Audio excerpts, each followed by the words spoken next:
वर्षौंदेखि माइग्रेनको दुखाइ सहँदै आउनु भएको छ या भर्खरैदेखि माइग्रेनको दुखाइ सुरु भएको छ। यदि यस्तो समस्या झेल्दै हुनुहुन्छ भने अपराजिताको बोटलाई उखेल्नुहोस् र त्यसको जरा वरपरका बोक्राहरूलाई ताछिदिनुहोस्।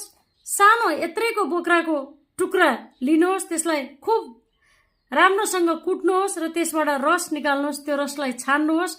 साँझ सुत्नुभन्दा अगाडि एक थोपा नाकमा राखिदिनुहोस्। लगातार 10 देखि 15 दिनसम्म राख्ने गर्नुहोस्।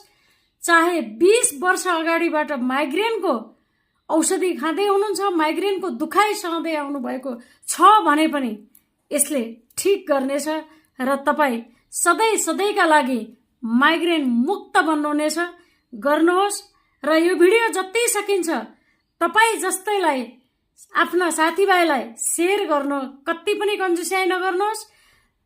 च्यानलमा नयाँ हुनुहुन्छ भने च्यानललाई सब्स्क्राइब पनि गर्नुहोस्। जय होस्।